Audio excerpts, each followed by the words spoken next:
Well, hello there. It's Dorothy Pilarski from CatholicMomsGroup.com, and I would like to welcome each and every one of you. And thank you for joining us today, Midday Moms. As you sign on, maybe you can say hello to us in the chat box. Let us know where you're from, okay? So whoever you are in the chat box, let us know where you're from. Let us know how many kids you have. Janice, yay. Hi, Janice. Great to see you again. And I wanted to just do a very quick intro. We have a very special guest today. Patti Armstrong is, she's been a favorite writer of mine for a really long time. Rowena Sanchez from St. Catherine of Siena. Hello, Rowena. Patti is a very gifted speaker. She's a very gifted writer, and she's very busy. So we're very lucky to have her here. She's written an incredible article on advice from exorcists on how to strengthen your spiritual immune system. So we've put that in the chat box. So please do say hello as you're signing on. Hello, Janice. Hello, Rowena. Again, for those of you that have joined us before, you know that my name is Dorothy Pilarski, and some of you know me from the Dynamic Women of Faith Conference. Some of you know me from the Catholic Register here in Canada, because I was a guest columnist there. Some of you know me from the mothers groups. Okay, so welcome. And if you don't know me, you will by the end of our session. I want to share just a few slides about our ministry. Hello, Jenny. Hello, Jane. Jane, tell us where you're from. Are you from Toronto? Are you from Wisconsin? Are you from New York? Are you from Calgary? Let us know where you're from. So I just want to say a few things about our ministry because it's because of the ministry that we're here. So I'm going to just share one or two slides. So again, we are a Catholic Moms Group. We are faith partners with the Archdiocese of Toronto, and we host an annual conference for women called Dynamic Women of Faith. What do we do in partnership with the Archdiocese of Toronto? We are on a mission to revive the vocation of motherhood. I was talking to one mom and she said, well, I always thought motherhood was just like a series of things to do, a series of tasks. And I said, oh no, my love, that there's a much more dignified, holy, and spiritual responsibility associated with being a mom. So we're on a mission to revive the vocation of motherhood, and we do so primarily by helping parishes start Catholic moms groups. We have helped over 40 mothers groups start. Now, not all of them are here. Some of our mothers groups are like at Our Lady of Peace and St. Peter and Paul. They're mom and tots groups. There's, kids playing. It's really exciting. Other mothers groups are more like the oasis, the time away from the children.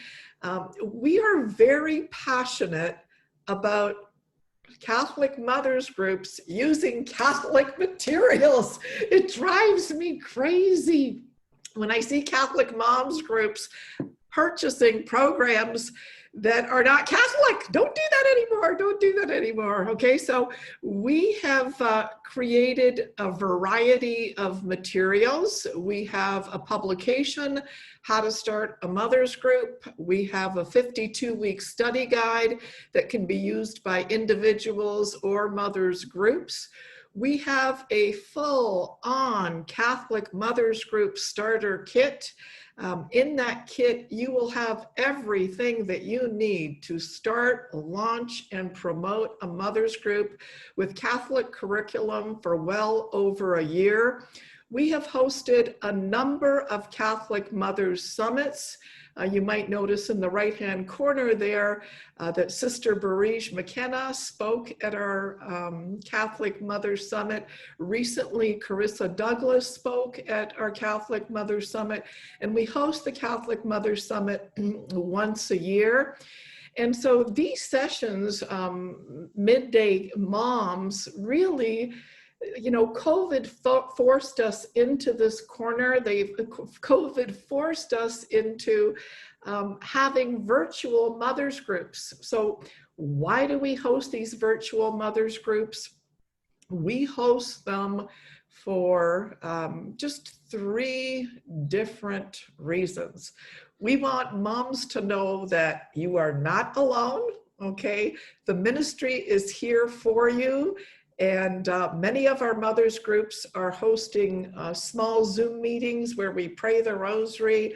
And so if you're interested in a smaller group setting, please let us know, check our calendar. One of our mothers groups would be more than happy to have you on. So thank you for joining us. I want to give a little bit more formal introduction to Patti, because Patti's a big dog, okay? This isn't, we normally couldn't have Patti at a mother's group, so we're just so excited that she's here. Patti Maguire Armstrong is an award-winning journalist with the National Catholic Register, our Sunday visitor, Legatus, and she blogs at pattimaguirearmstrong.com.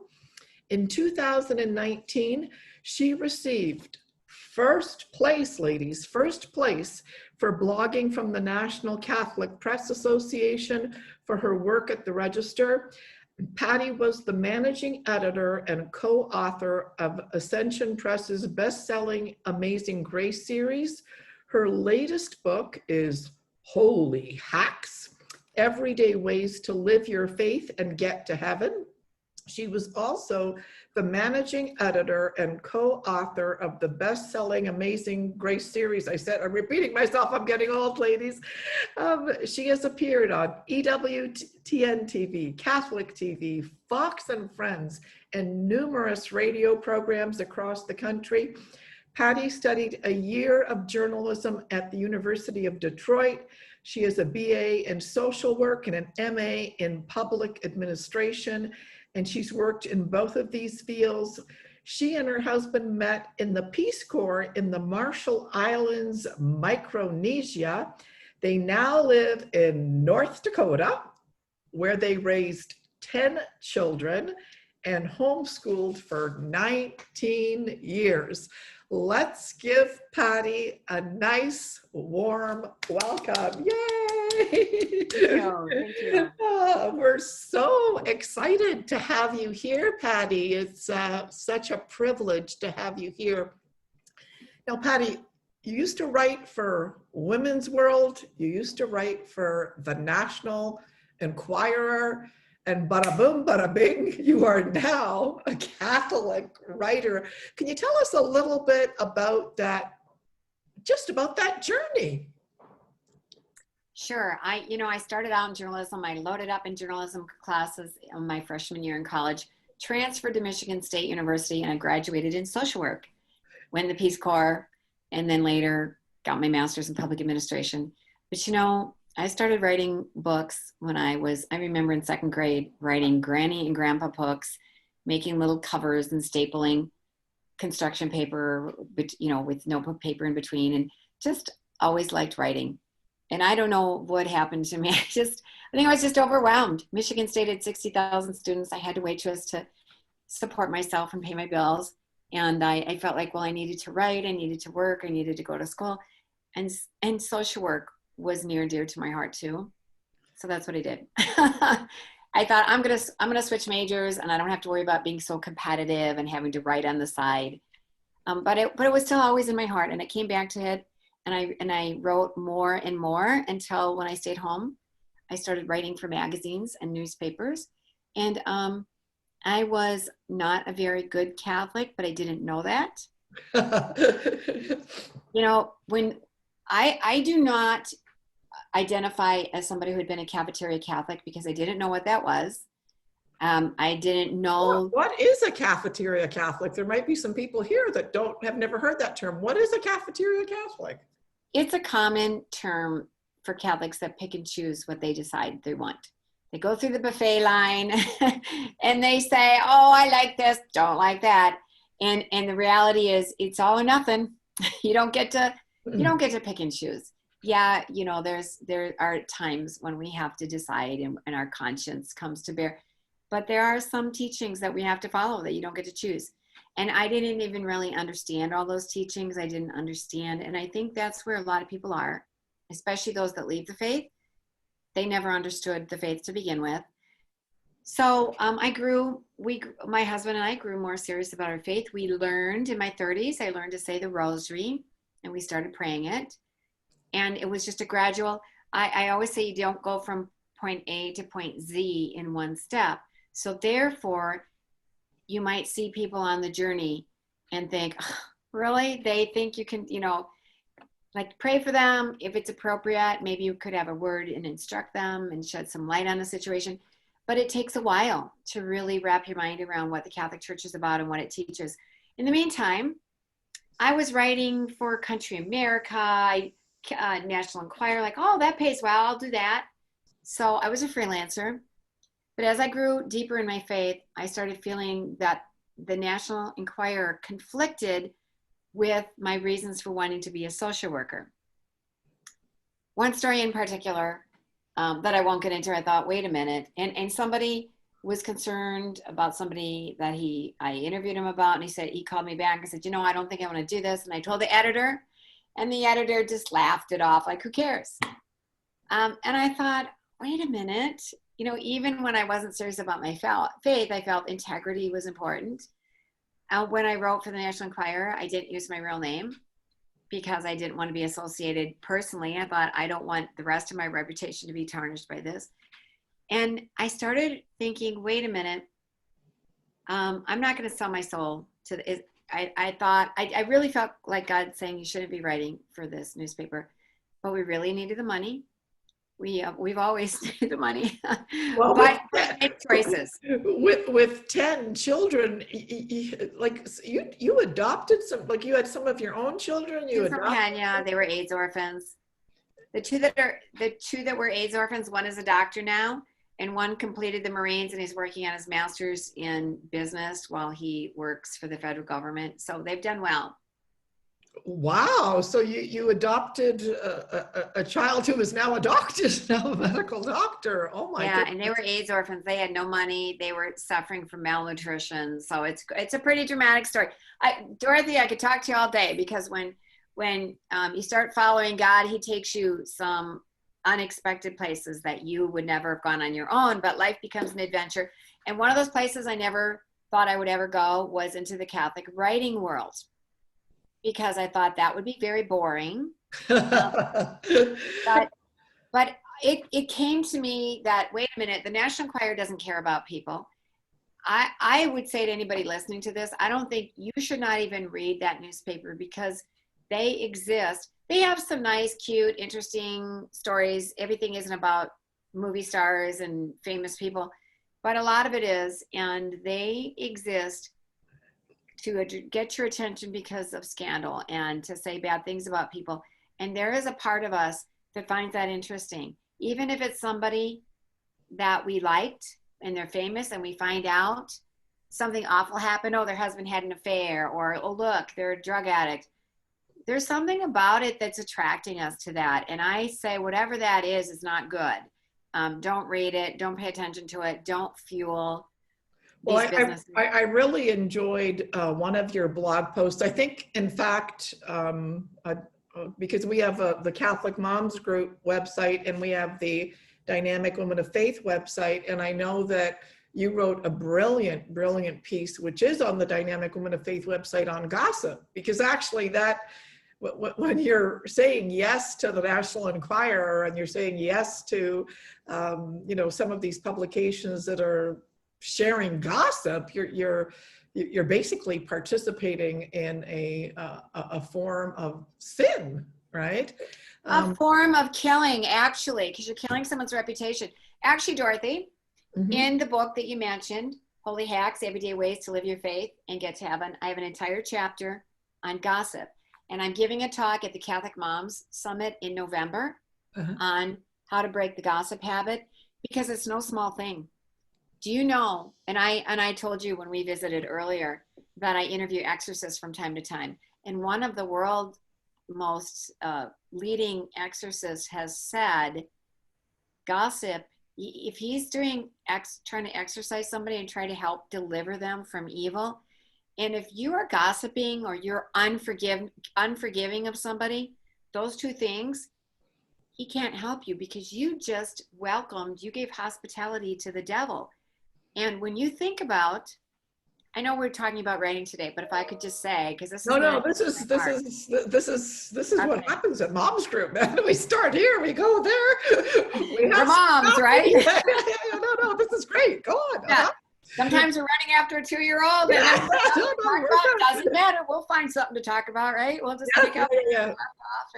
And when you're gossiping, I like to say, I don't just say, oh, you shouldn't do it because of this, that, and the other thing. I like to make it so you don't want to gossip anymore. When you really sit down and analyze it, you are horrified and realize, I don't want to do that. Now, I'm not going to give my whole talk on gossiping here, but if you go to the Catholic Moms Summit, you can watch it there. But if you go, well, there's a lot of different ways to find out about it. But if you just look up Catholic Moms Summit, and it's in November. But if you just think about this, Jesus said, the measure with which you measure will be measured back to you. So if you're gossiping about somebody, if you stop yourself and said a prayer for them, said some kind words about them, then the measure with which you measure is going to come back to you. Mm-hmm. God made a deal with you. Jesus said this. He's going to keep his word. Mm-hmm. And so if you want undeserved mercy, if you want kindness and love and prayers, give it to other people.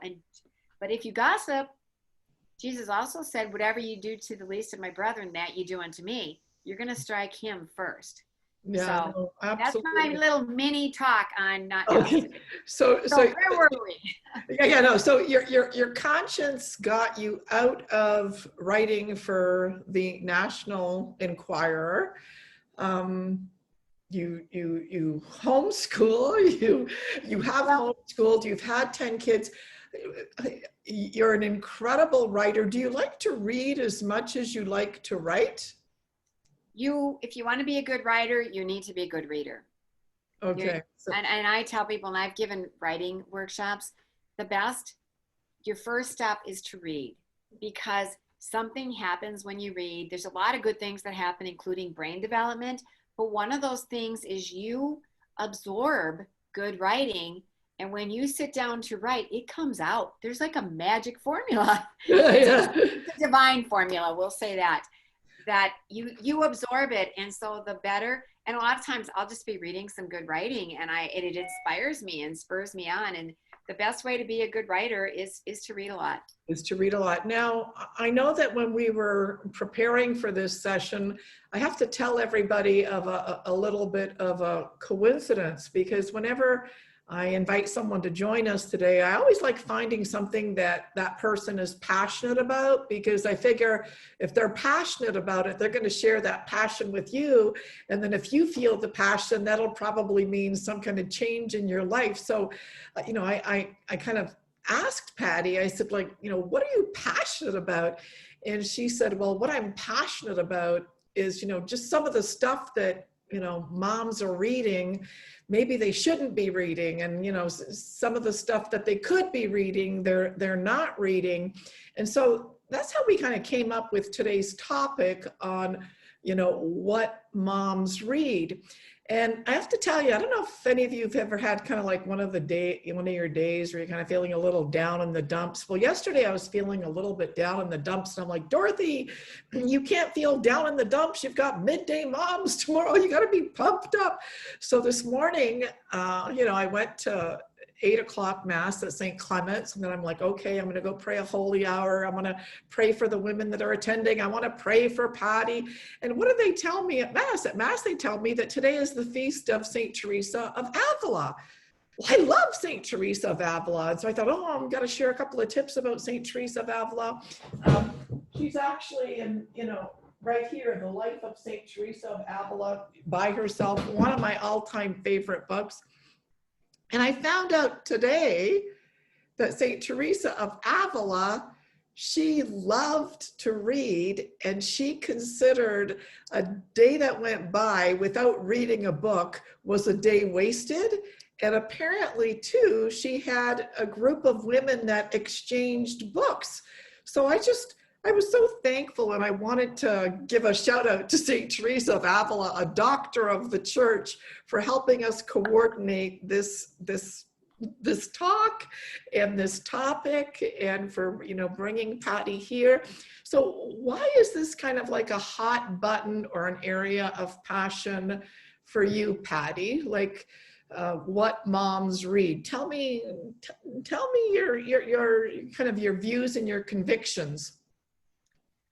What we read goes to our heart and our soul, not just our mind. And we all know that, because we can be uplifted, we can be led astray. And I think it's very important to choose your reading carefully. For instance, I once interviewed a woman on romance novels, and it basically just about destroyed her life. And if she didn't have such a nice husband, would have ended up having an affair. Like, you start to enter into a world that's not of God. And if you, for instance, with movies, and when I interviewed an exorcist once about a movie that I thought, oh, he was going to say, this is a bad movie, don't go there, like horror movies.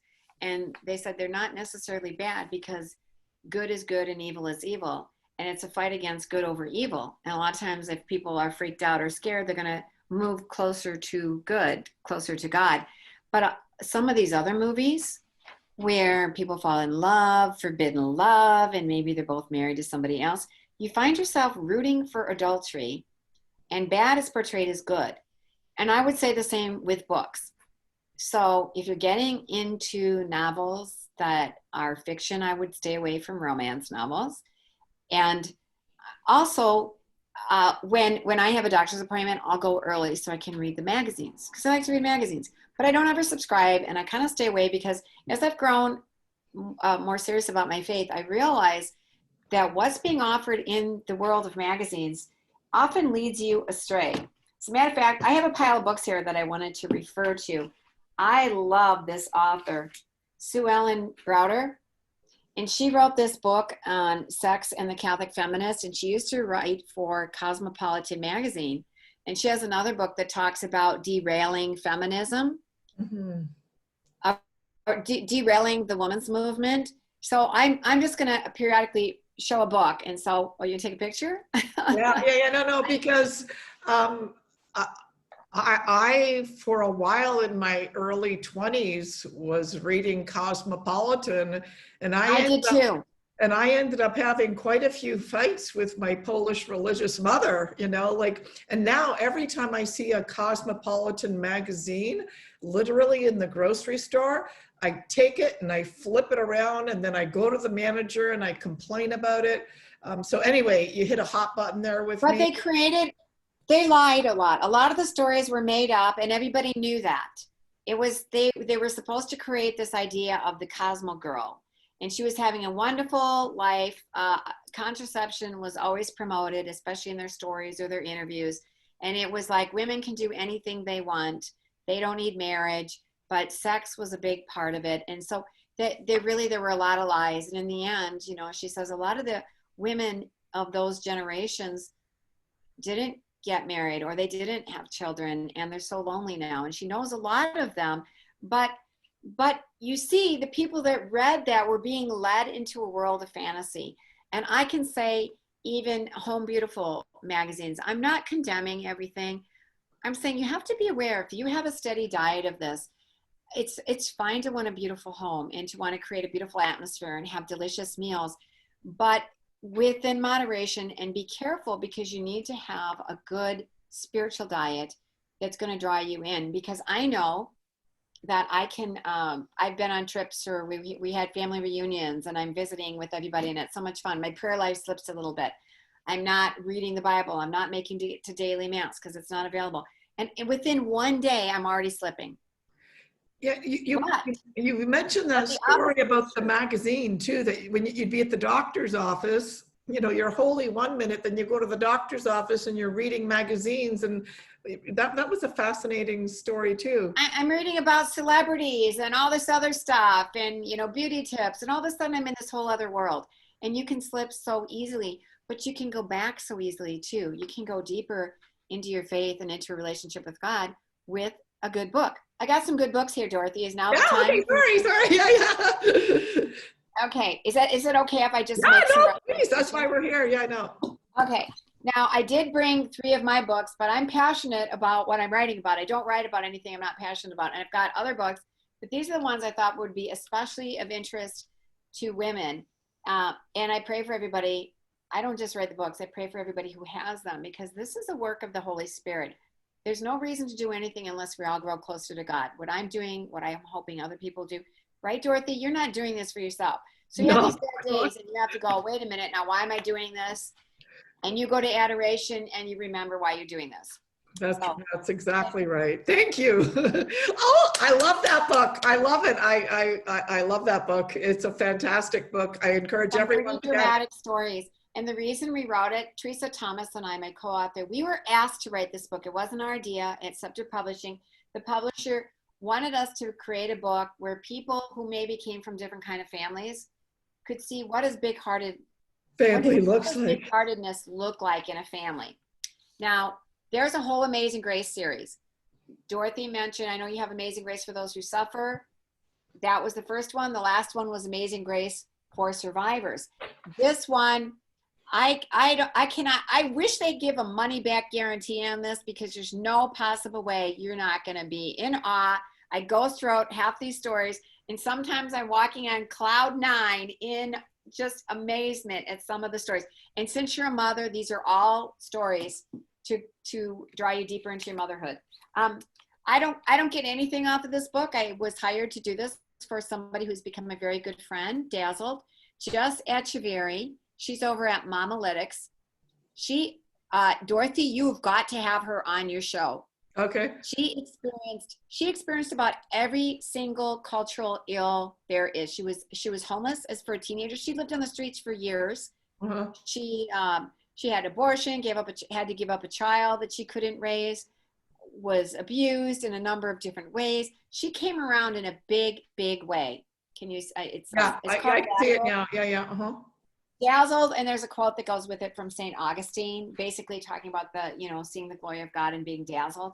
But that one it covers everything: pornography, contraception, new age, human trafficking in a big way. So I'm telling you, and like I said, I do not get any money for this, but I want to have her on as your guest.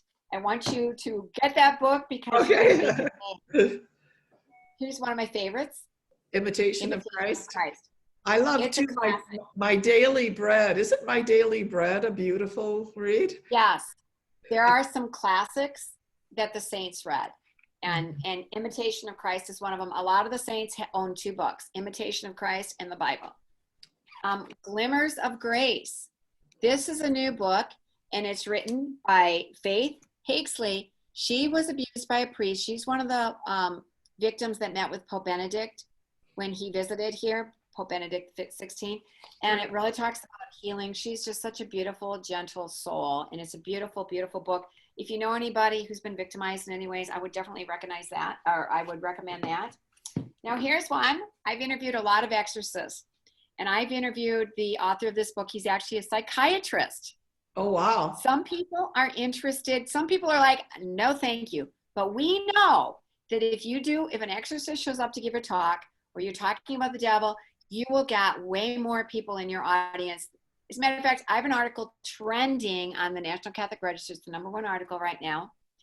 And it's on 3 different exorcist advice on how to boost your immune system. Boost your spiritual immunity so that you can be protected against curses and other things, because it's very real. You want to be in the state of grace. But he wrote this book, and he is the world's leading expert and consultant with exorcists. Okay. A lot of Catholic priests come to him, and he didn't seek it out. They started coming to him. And there is a once in a century shocking story that he was involved in. But he's had atheists, he's had Muslims, he's had Jewish people come to him, and sometimes they've converted when they realize where the power of deliverance is from, and they've converted. Okay, But so I just this is want, so good. okay, I want to pause for just one Okay. second because we've got some comments here in the chat box, which I just wanted to, bring in the folks that, the moms that have joined us. So Jane is saying that Allison from Our Lady of Perpetual Help sent an email about you to me during the pandemic. She is very helpful and I really appreciate it. I've learned a lot from your virtual meetings.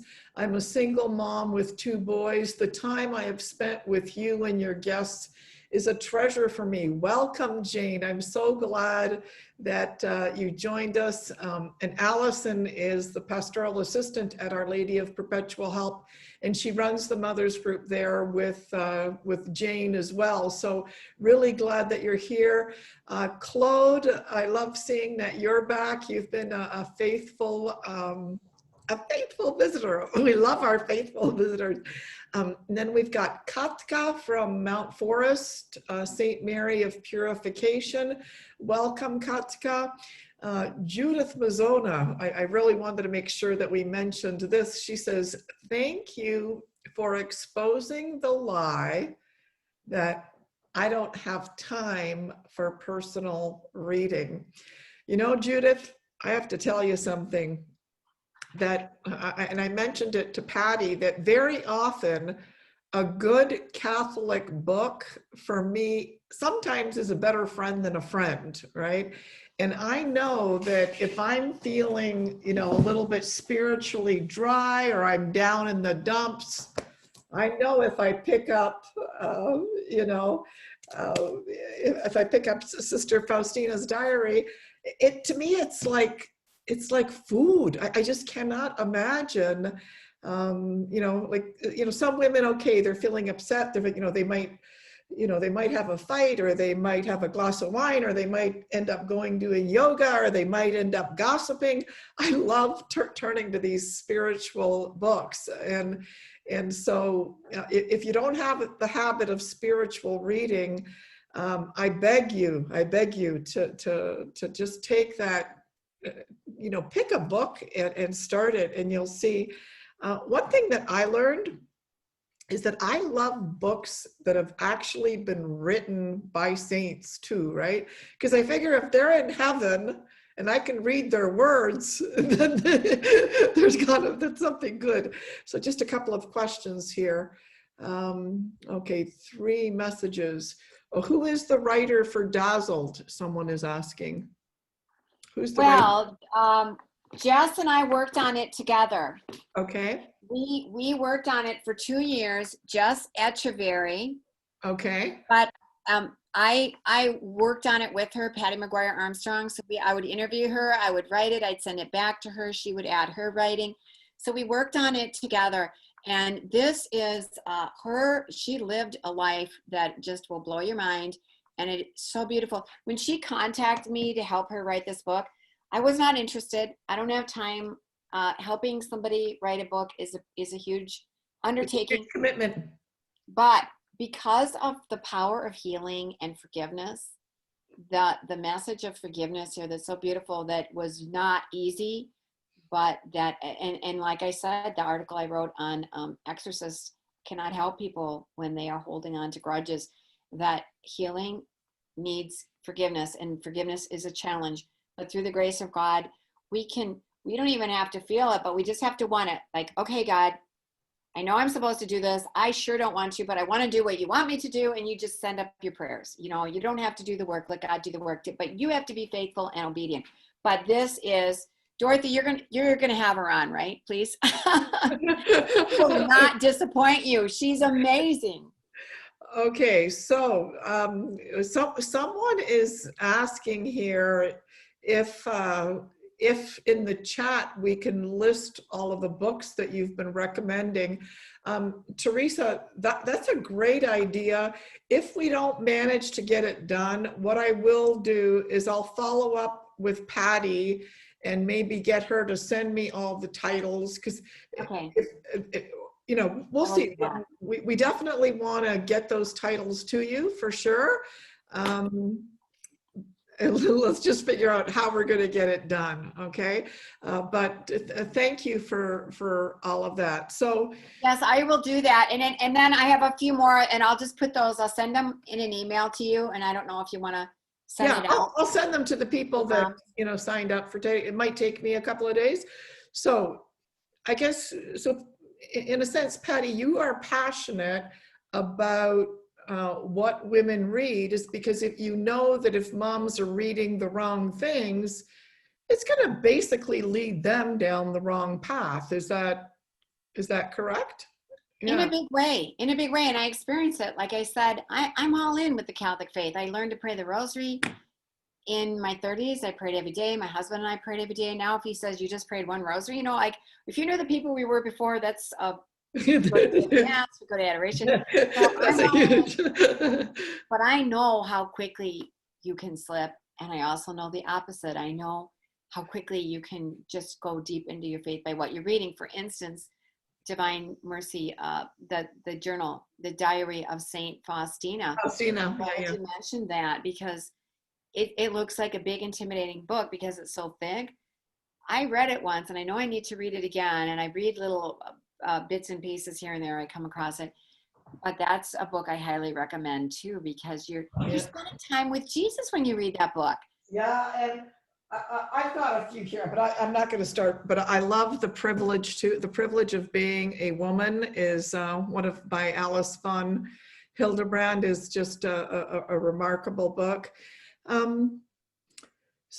I want to touch on, there's so many things I want to touch on. I'm so excited. So someone is saying in the chat box that as moms, it's so important for us to sort of guard our eyes and guard our souls, you know, that, and we've lost that as Catholic moms. I think that sometimes as Catholic moms, we want to expose our children to everything rather than to guard our children. And can you tell me a little bit about, you know, if someone were to say to you, you know, oh, Dorothy and her ministry are on a mission to revive the vocation of motherhood, what does that mean? What does the vocation of motherhood mean to you? Like, it means different things to different people. I'm gonna answer that question beginning with two more books that I love. Okay. Theology of the Home, Part 1, Theology of the Home, Part 2. I know Carrie Grass, she has a doctorate in philosophy and she has other degrees. And we had a conversation about this, and she has, I don't know how many children she has, like 5 or 6, but she had her last one at age around 47. And I had my last one at 44, but I had a miscarriage. I would have had my last one at 47. And she sees it as a beautiful gift. And she said, you know what, a lot of times lecturing people, giving them religious books, you just turn them off and they go the other way. However, women are attracted to beauty. Mm-hmm. And even if we try to deny it and say, no, I can be just like a man, well, why would you want to be? Because there's parts where we're equal because we're human beings and we're children of God. But there are parts of women that are especially attracted to beauty and love. And so she created these theology of the home that celebrates motherhood, celebrates home and the beauty in the world around us. And we like to make our world beautiful. That's a way we can draw women in that will bring us back to God in ways that we don't always have to hit people over the head with. Yes, yes. So, and it's actually one of the tenets of our ministry. Like, I got to make a plug, you know, I can't remember. Did I send you a copy of this publication? I love the publication. And I want to say, by the way, speaking of books, Motherhood Matters. If you haven't read that, that is like top of your list. Get Motherhood Matters. Put it on your Christmas wish list. I know Patti actually was very kind and she wrote a review, but in our publication, How to Start a Mother's Group, we do mention, and when we train our Mother's Group leaders, is that you have to create a beautiful environment, because if you create a beautiful environment at the Mother's Group, then you might not touch a mom by what you say, but she'll be touched by the beautiful flowers, or she'll be touched by the beautiful baking or the beautiful bookmark. And so, yes, the vocation of motherhood does involve recreating beauty. And I love Carrie Price's. Dog is barking. Hey. Yeah. No problem. If you guys here that have joined us today, if you have any questions for Patti, please put them in the chat so that we can get Patti to answer the questions. I know, Patti, you had mentioned that you wanted to mention a couple of other books. This one on forgiveness, have you ever heard of the Rwanda genocide? Yes. This is a yes, man who became a priest, and how it talks about how they came to forgive the, is it the Tutsis who forgave? The Rwandans who forgave the Tutsis, and it was, it's just as bad as it ever gets. And to find that kind of forgiveness and to bring communities back together is a work of God. I'm going to mention just one more, but I love this. I know the author, he's amazing, Kevin Wells. The Priest We Need to Change, to Save the Church. It's so beautiful, it's so inspirational, and you might think, well, I'm not a priest. Trust me, you will be uplifted by the saints and the good priests, and you'll celebrate the priesthood, you'll pray for the priesthood, and you're probably going to buy one for your priest. I wish every seminarian in the country had that book. I wish every priest in the country. It's very powerful, and it's not just my opinion. I know the author, and when he just had a couple chapters, he sent it to me, and I said, wow, this is going to be good. Have you read Insinu Yezu? I don't. This was recommended to me by Father Eric Ma, St. Joseph the Worker, and it is a spiritual masterpiece. I've got to tell you, there isn't a page in this book that I haven't underlined. I am reading it. I said to my husband, if I die sometime this month, in the coffin, this book, okay? And I don't want to die, God, I don't mean, but it's just like, I've been carrying it with me everywhere I go, and I read it and reread it. It's Insinu Yezu, and it's written for priests, but it really speaks to me, and I think it'll speak to you as a mom too. Okay. Hey, Dorothy, when I send you copies of the books, you should put your favorite books too, and so we can have a list between us of recommendations. Oh, that's a great idea. That's a good idea. I love spiritual reading, because to me it just brings me into a world. It brings you into the heavenly realm, wouldn't you say, Patti? Wouldn't you say? Well, think about it. When I wrote the books, like the Amazing Grace series, I was amazed at how people came to me. The stories came to me, and people have said, "How did you come across all these stories?" It was totally God.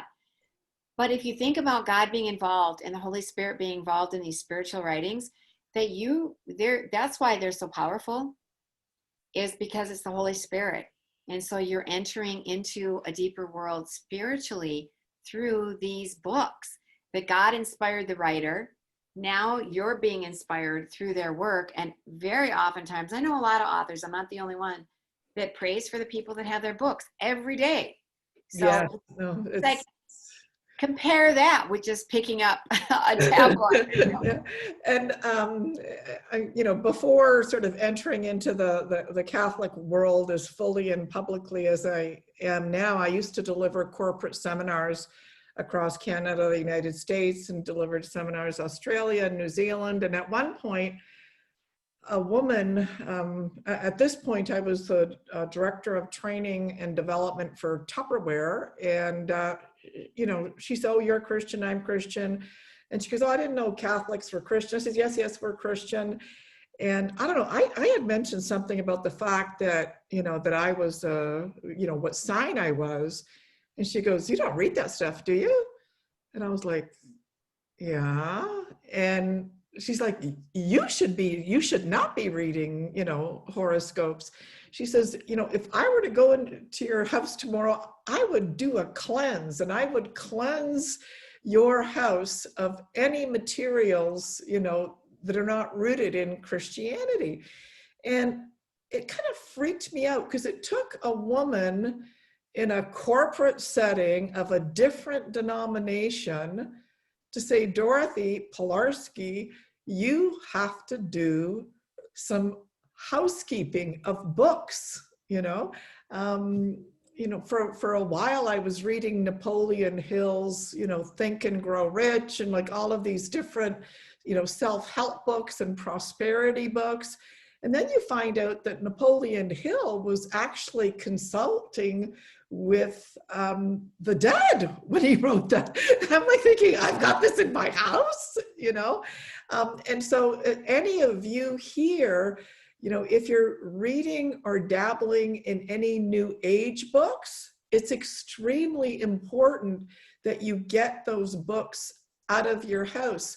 And don't donate them, burn them. Burn them. Yeah, donate them to the book. How about the whole vampire series for young girls a few years ago? Do you remember that, Patti? There was a whole vampire series. Yeah, I remember hearing about it. Yeah. Yeah. And so you had mentioned, Patti, and I'd like the moms to hear about it, that that at times, Satan can enter into our house by, tiny increments, and that people can put curses on us. Remember when we were chatting earlier today, you were saying that one thing can kind of lead to another. Can you say a little bit more about that? Sure. And this relates to our reading. It relates to our everyday life. It relates to what we're watching on TV. If we're watching TV and the movies, is that, the devil doesn't just appear to you when you walk outside a church and said, "Hey, I got a better idea." What he does is he attracts you little by little by little through the senses, through emotions, desires, cravings, and little by little by little. I interviewed somebody, one of the books in the Amazing Grace series is Amazing Grace for married couples. Very, very dramatic stories. Some that you would think there's no way this marriage is going to make it. And somebody who I interviewed, there's 12 stories. I interviewed 10 of them. And I interviewed both the man and woman in the couple. And I talked about how they fell in love, how they fell out of love, and everything fell apart, and how they got back together. But somebody who had an affair, and who is well known in Catholic circles these days, I said, "How did you get to that point where you made that kind of leap, where you actually went into a hotel room and you slept with this guy that wasn't your husband? Like, how did you do that?" And she said, "By the time we got to that point, it wasn't a leap, because we had already, you met for coffee, then you met for lunch, dinner, and there's flirting and presents and, a little bit of physical affection. And by the time that she actually had a full-blown affair and slept with him, she said it was just a little small step from how, one step at a time." And so that's the problem is, and it's the same thing with false visions. A lot of people will say, and I've experienced a lot, I've read a lot, and I've written a lot on this topic. False visions. A lot of people will say, well, look, they're praying and they're seeing statues, and hey, it's all good, right? No, it's not all good, because all the devil has to do is just get you a little bit off course, right? Mm-hmm. Like, here's the course, the church, and only stick with approved apparitions, because we have plenty. We have Fatima, we have Lourdes, we have Divine Mercy. We don't need, like, if there's something new, you know what? Take a breath, deal with what we have, and let's wait and see what the church has to say. And I say that because there's more false visions than there are correct ones. But when you think about this, this is a way, and I've seen it, and I've talked to people, I know firsthand that it's the way the devil can get people off course, because he can go right into the churches, he can go right into the Catholic world, and somebody's having a vision, and everybody gets all excited. Isn't this wonderful? She's here, right? She's the Blessed Mother is visiting her. Okay, so the 99% of everything can be the truth, so it looks good, and people are praying. But that 1%, that 1 or 2% that's from the devil, you get them just a little bit off course. So draw a line, make a dot on a piece of paper, one over here, one up here, and then you make the line. And before you know it, you're like in two different worlds. Mm-hmm. And that's what happens, because typically what happens is they end up rejecting the authority of the church. Because Mm-hmm. if the church then says, no, this isn't from God, or they condemn these visions, they're in hook, line, and sinker, and they're like, oh no, this is a liberal bishop anyway, what does he know? And once they've been condemned, you then can't just keep going along your merry way and following them. Mm-hmm. Then you're forbidden at that point, before there's been an official proclamation. Right. Nobody's telling you what you can and can't do. But I'm saying stay away, because you're going to be manipulated. You're going to think, oh, this is wonderful. This has to be. I actually visited places and I followed them. And you think, wow, this has to be from God, because the devil wouldn't want all these people praying Stations of the Cross outside and doing all this and going to mass. But he's very clever and cunning. And if that's what he has to do to get you, and then he just has to get you a little bit off course. Well, that's what a lot of our reading materials, whatever we're doing for entertainment, be careful that it doesn't all have to be like, okay, all I can do is read prayers. Wow, that's a lot of fun, isn't it? No, you can read some fun, exciting, you can read history. Just make sure you're not getting off course even a little bit. Yeah, in the spiritual realm, we've got a couple of questions here, and I don't, I want to answer them too. New Age, this is Rowena, New Age is creeping into the school system as well. What should a mom do? Any advice on mindfulness creeping into the Catholic schools? What can I do about it if it's offered in my child's school? Any thoughts on that? There's a book on mindfulness written by, I'm drawing a blank. Dan Burke at Sophia Institute has published, they have a lot of books on this. Catholic, what is it? Susan Brinkman with Woman of Grace. Yes, and we're going to actually have in a couple of weeks Susan Brinkman joining us. But as a mom, it's really important to become a pain in the butt to your school principal. I remember when my kids were even in high school, and I would be calling the school principal and say, my children have never, ever seen a restricted movie, but they saw it for the first time in their religion class. Like, what the heck is going on in that religion class? And why is my child being exposed to restricted Hollywood movies, right? And so then the school principal contacts the teacher. I have taken pictures of books and of books and movies that my kids were exposed to. We've had a mom in our network. She was a mother's group leader at a parish, and there was a topic that was being addressed in a recital, which had extremely liberal gender ideologies in a Catholic school. Well, she didn't call the principal. She didn't call the superintendent. She called her bishop. And that bishop handled it very quickly and very efficiently. So as a mom, I think it's extremely important that we're not afraid to stand up for the truth, Right. We have to do it. And if we don't, be diplomatic. Don't, before the principal even hears anything, you've got a big group of protesters with signs and you're parading around the school. Think about how you're doing it. Try to do it effectively. Go to the first level of the person responsible. If you're not satisfied, go to the next level. Educate yourself. Arm yourself with information. Mindfulness is controversial.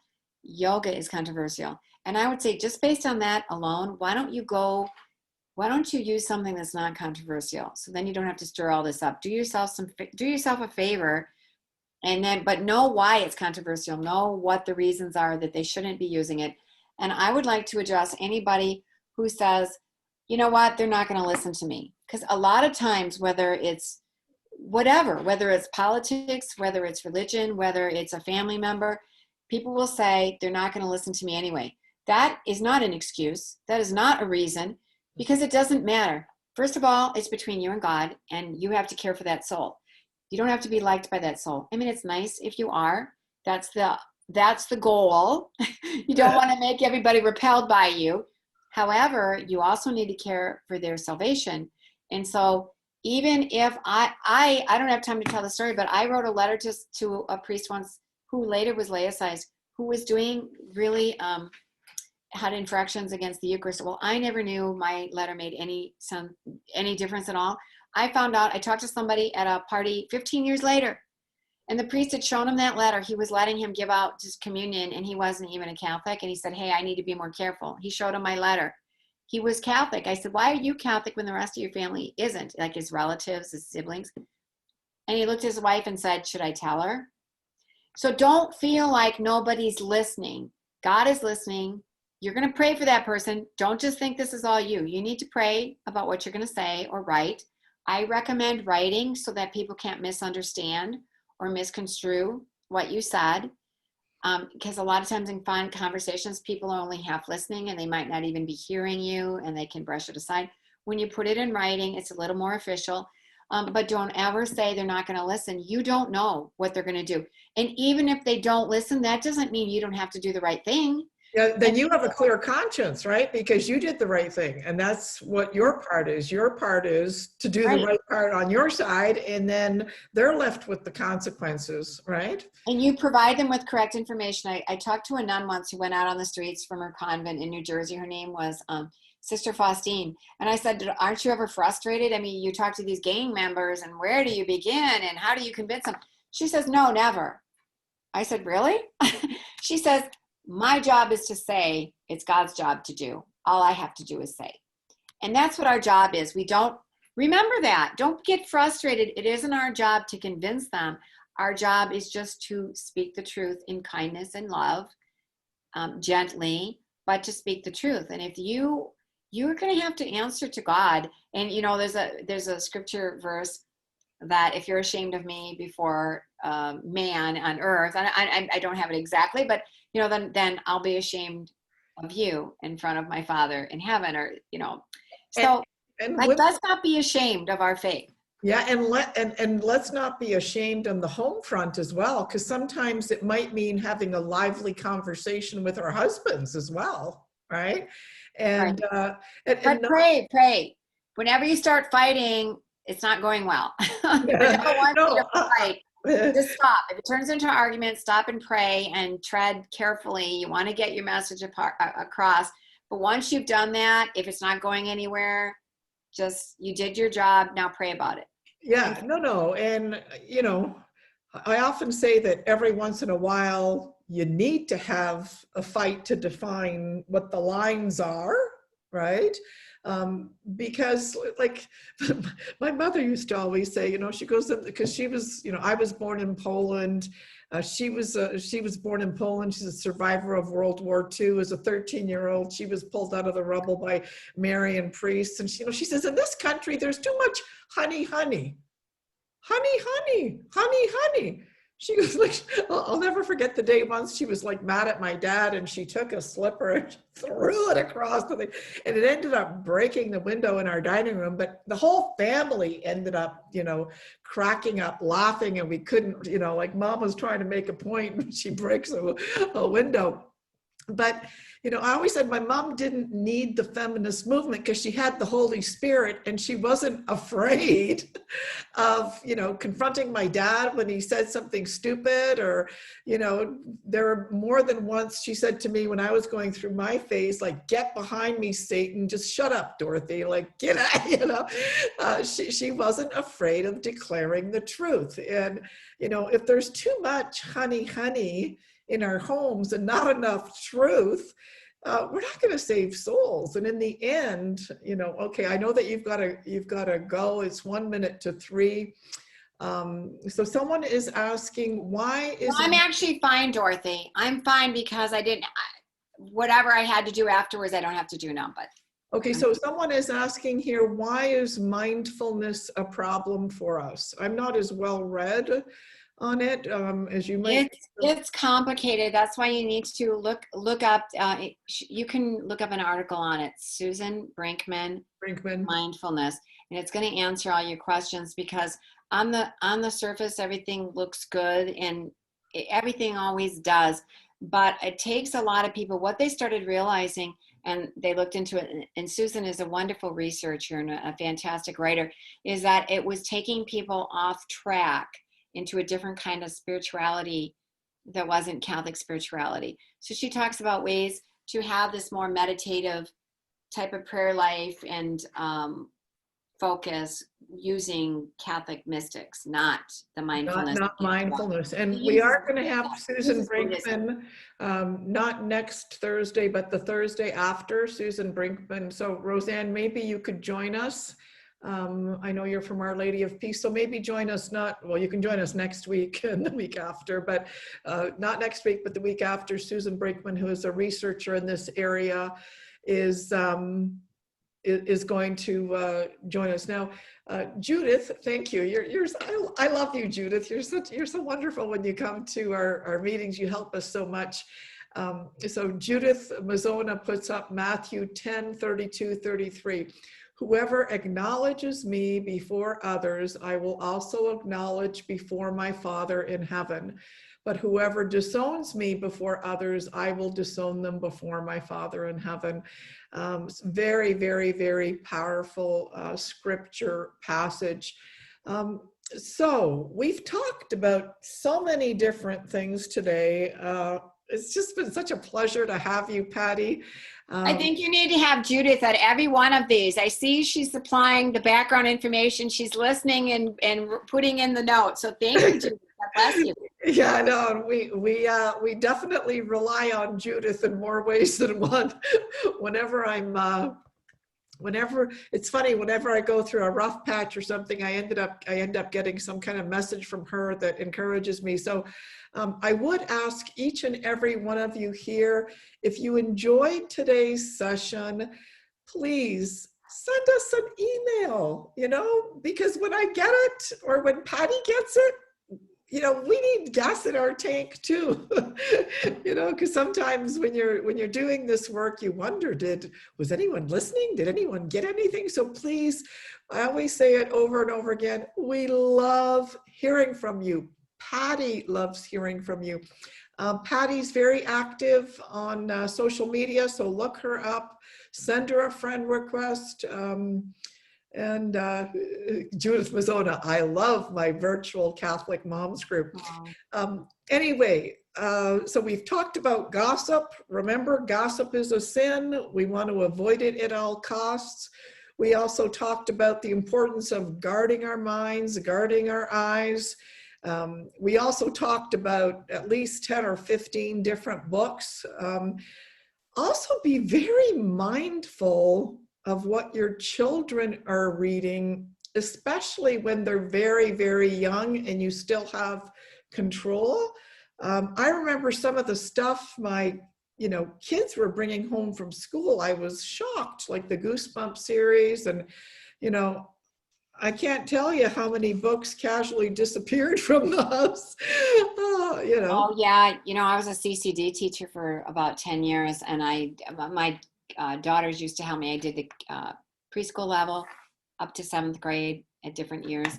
And I picked up a book that was in a Catholic classroom, and it's not Goosebumps, but they had like a junior Goosebumps for younger kids. And I don't remember the name of the series.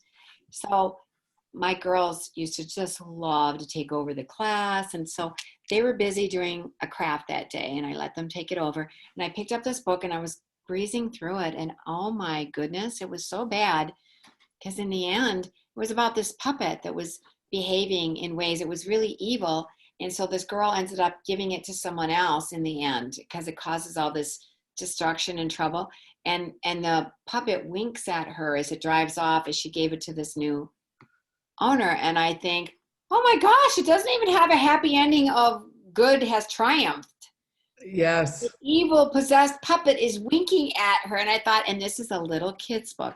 So you do need to be careful. Oh, that reminds me. You want good books for your kids? The Good News Catholic books. They looked at what was being offered with Scholastic, and they're in a lot of the Catholic schools. As a matter of fact, if you want to, I can put you in touch with Liz. I'm drawing a blank. Lizette. She and her husband started Good News Bookstores, and they started putting on these book fairs across the country. They do virtual now, so that you can trust the books that your kids are reading. And it isn't just religious books. They're fun, but they have all screened them to make sure they vetted them all to make sure they're wholesome, that they have good values, and you're not going to have some bad surprises, that your kids are going to be. I think it's really important, as like sometimes, one of my big beefs with moms is that, like we're just stretched in 100 different directions. We're supposed to have beautiful homes. We're supposed to have a profession. We're supposed to be fit. We're supposed to be sexy. We're supposed to be amazing cooks. We're supposed to be on social media. And we're so stretched that sometimes we forget to do the very things that are going to save our children's souls. And checking out your child's library, especially if they're in elementary school, is extremely important. You, the mother, having a presence in the school and being aware is extremely important to the salvation of your children's souls. And if you do notice this stuff that's put out by Scholastic that is actually anti-Catholic. Some pretty bad stuff. It's Liz Latigua. Good News Book Fair. Look up Good News Book Fair. You can order anything from there. They even have books for adults, and you can rest assured that it's good, high quality, wholesome reading. Wholesome reading, yeah. So anyway, it is shortly after 3. I know some moms have to leave to go pick up their children.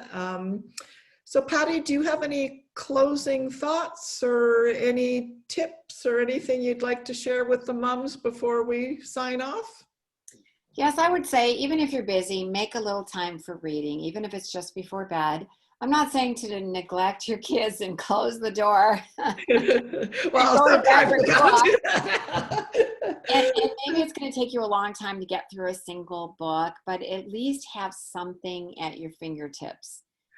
And maybe I often have a lot of books at my fingertips, and I might not pick up the same book, and I might be reading more than one book at a time, and I don't have a lot of time for books either. I wish I could read a lot more, and I really don't read during the day, even though my youngest is off to college now. But have some good reading at your fingertips, and try to read the Bible a little bit every day, and then find another book, and so that you're going to be feeding yourself in that way. Yeah, and I always say that, I'm not perfect at it, but I try very hard to read the daily readings every day. So at least I've got like the Word of God in my brain. So if I don't make it to Mass, that at least that scripture passage is there. Anyway, I wanted to thank you, Patti, for being here today. Thank you for saying yes. It's I know that once I interviewed you on Radio Maria, but to speak to you and to see you, it's just a different experience. So I really it's fun. Now it feels like we're old friends. Yeah, like, because when I was the host with Radio Maria, I didn't have the opportunity to see you. Now I feel like I can jump through the thing. Yes. And give you a big hug. A virtual hug. Yeah, virtual hug. So thank you very much for saying yes. Hopefully maybe in the new year we can have you back. I would love to hear about some of the conversations that you've had with exorcists. That would be a pretty fascinating thing. But in the meantime, if you could send me the list of books, and I'll make sure I get them to the moms that join us today. And I want to thank each and every one of you that joined us today for our virtual moms group. I know I enjoyed having a coffee with you. I enjoyed chatting with you. And some of you that have attended these in the past, you'll know my favorite song, I'm so glad we had this time together, just to have a laugh or sing a song. Seems we just get started, and before you know it, comes a time we have to say so long. Mwah, mwah, mwah, mwah. Please know that we're praying for you. Eucharistic adoration, I'm praying for you, praying the rosary for you.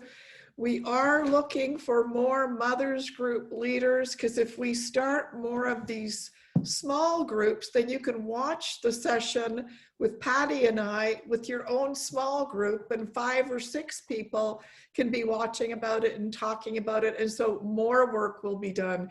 So if you're interested in becoming a mothers group leader, call me. Because if you touch 5 or 6 lives, and if so-and-so touches 5 or 6 lives, we start this ripple effect. And I've hosted mothers group for 23 years. And I think I'll be hosting mothers group to the day I die. I can say that with full confidence, because I love you, I need you, and I learned so much, and there's so much power in a community of moms that, I care about your sanctity, you care about mine. So if I start gossiping, you whack me in the head and start doing yoga, I'm going to pull the mat. But it That's makes what good friends are. Dorothy, Yeah. you are such a gift to so many women, to provide that opportunity for them to connect with other women of faith. So we raise each other up. So thank you for inviting me, and thank you for the beautiful comments I see from some of the people on the chat. And thank you. And I will be praying for everybody. I'll pray my rosary today for you, Dorothy, and all the ladies that you've touched. You're so sweet. Okay, everybody, see you next Thursday.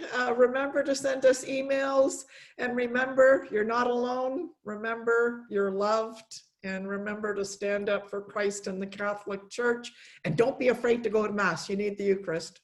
Bye. Bye. Bye-bye.